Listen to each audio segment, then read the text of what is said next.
की जरूरत पड़ेगी। एजुकेशन हमें पैसा कमाने का एक सोर्स बता देता है, तरीका बता देता है, जानने समझने की क्षमता दे देता है। लेकिन एजुकेशन अगर आपके पास है और अगर आपके पास संस्कार नहीं है तो एजुकेशन भी किसी काम की चीज नहीं रह जाती। क्योंकि एजुकेशन किसी आदमी को, किसी लेडीज को, किसी बच्चे को एक इंसान के रूप में बनाने की कोशिश करता है। तो शिक्षा के साथ संस्कार, संस्कार के साथ संगति। और गलती से शिक्षा आपके पास है, संस्कार आपके पास है, सब कुछ कितनी भी पढ़ाई कर ली, कितनी भी एजुकेशन ले ली, कितने भी अच्छे संस्कार आपने कर लिए, और अगर आपकी संगति खराब मिल गई, आपके आसपास का माहौल, आपके साथ उठने बैठने वाला बच्चा अगर गलत व्यवहार में है, तो ये दोनों तीनों चीजें आपकी जिंदगी पूरी तरह से तबाह हो जाएगी।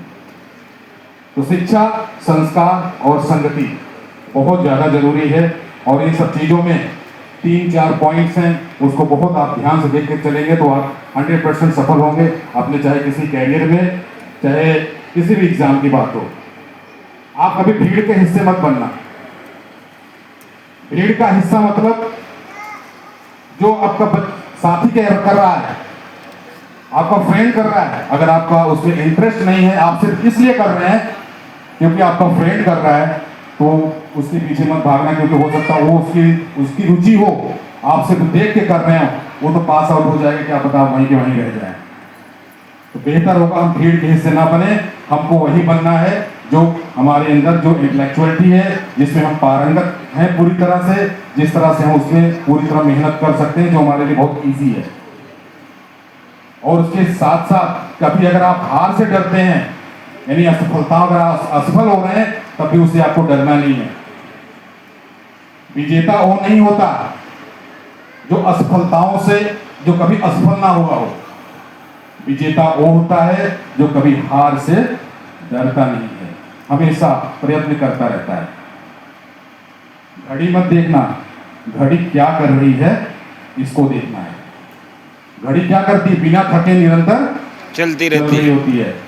तो हमें वही करना है। घड़ी का समय तो दिखने के लिए है, लेकिन वो कर क्या रही है, किस तरह कर रही, बिना रुके, बिना थके, उसका काम क्या है, उसको डे बाय डे उसको कर रही है।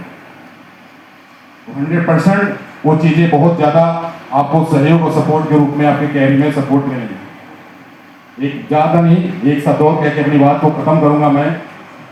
विद्यार्थियों की भी बहुत सारी चीजें होती, बहुत बच्चे ऐसे हैं जब एजुकेशन और हेल्थ के बारे में बात चल रही थी, पढ़ने की बात आएगी, खाने पीने की बात आएगी, लाइफ स्टाइल की बात आएगी, सोने की बात आएगी, तो 12 बजे सो उठेंगे, 2 बजे रात तक पढ़ेंगे, तो कोई प्रॉपर टाइम नहीं है। आपको अच्छी नींद, कहते हैं अच्छा स्वस्थ रहना है और मस्तिष्क को स्वस्थ रखना है, तो 100% आपको 6 घंटे नींद की जरूरत है। बदल लीजिए अपनी लाइफ स्टाइल को। आपको क्या लगता है, किताब को पढ़ के और सारी चीजें लगे के कैरियर को आप संभाल लेंगे? आपका शरीर ही नहीं रहेगा, कौन सा कैरियर संभालेंगे? तो आपको अपने लाइफ स्टाइल को, अपने डाइट प्लान को भी मेंटेन करके चलना है। काक चेष्टा वको ध्यानम स्वाने निद्रा तथेव च अल्पाहारी गृह त्यागी विद्यार्थी पंच लक्षणम। कौवे जैसे जो चेष्टा होती है, इच्छा, कौवा प्यासा था, वो मटके पर घड़े में क्या डालता था? पत्थर डाल डाल के पानी को ऊपर किया, क्योंकि इसकी इच्छा थी, उसका प्रयत्न था, उसे वो प्यासा था। वको ध्यानम, बगुले जैसा ध्यान होना चाहिए। डॉग जाता है जैसे कुत्ता जैसे सोता है, अचानक जग जाता है, वैसे नींद रखिए आप।